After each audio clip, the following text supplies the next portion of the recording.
Hi, and welcome to this discussion on enterprise culture versus startup culture. My name is Adam Shepherd. I'm the reviews editor for IT Pro, and I'm joined by deputy editor Dale Walker and staff writer Bobby Hellard. We'll be discussing startups, enterprises, and what the two can learn from each other.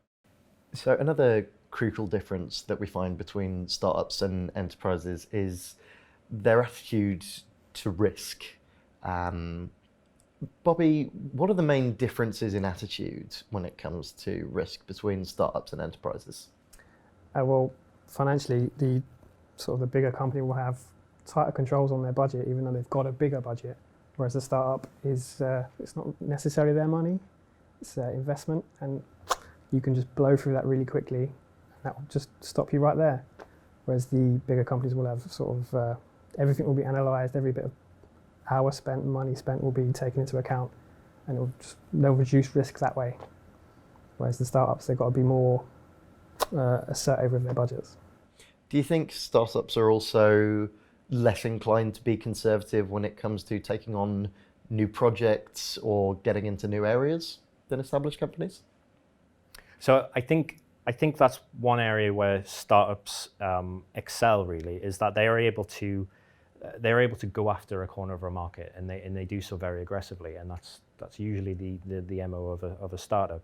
I think enterprises can learn a little bit from that. Obviously, their hands are tied almost when it comes to going after new projects and trying to corner new markets, because they're a cumbersome business usually, and it's sometimes difficult to change team directions and focus priorities on other areas. But I think, again, going back to what we were saying about the idea of removing layers as part of that organization, starting small is always is always useful. If you can, especially in a large organization, if you're able to start on small projects and go after them in a way that a startup might, and take that mentality of a sort of an agile startup, you can kind of then demonstrate its value to the board. It's particularly useful if you're trying to going into an area that the business is not typically associated with, or if you're trying to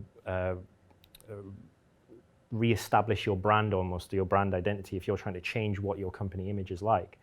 And we see this a lot with companies these days going after sort of sustainability targets and trying to cut down on plastic waste and things. These are the sorts of things that traditionally startups are really great at, because they were able to advertise their product as being completely sustainable and, perfect choice.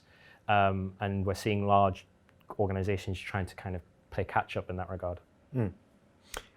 The issue of bringing the board on side is something that a lot of IT departments in particular, and a lot of IT organizations struggle with, and it leads quite naturally into the issue of collaboration.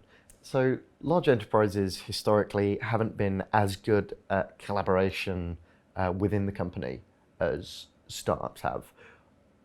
Why is that? Why does that collaborative nature tend to drop off as companies get larger? Simply because of the scale of it. Big companies have offices and places all over the world, employees everywhere, and it's hard to get everyone on the same page at the same time. So you could bring all together in one office, but then you're going to alienate everyone else, and that will obviously not be collaboration. So is there any way that larger organizations can try and recapture some of that spirit of collaboration, or is it just a complete lost cause? I think, again, going back to the what startups do really well, I think the great thing about startups is they can experiment very early on with new technologies, and that's not just hardware but also software.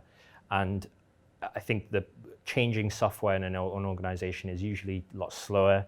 And so what you find is that startups collaborate really well together because they're using things like Slack and Microsoft Teams and Facebook Workplace way earlier than anyone else.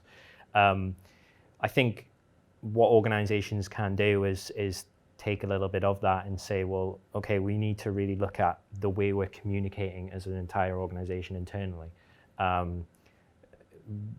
using tools like Slack is a great way of doing that, but it's how you use them. You can't just roll out Slack and expect it to just work and everyone starts collaborating again. You need to think about the way Slack is used, sort of policies to do with channels, but then also things like integrations. How many integrations do you need to use? Are you bringing things from Google? Are you bringing things from Microsoft? Like, what things do people like to use, and you need to figure out how they use them too.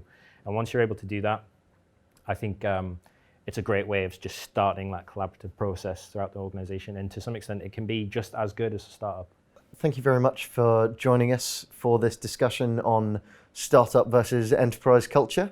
That's all we've got time for, but please check out all of our other content on itpro.co.uk and follow us on Facebook, Twitter, and LinkedIn.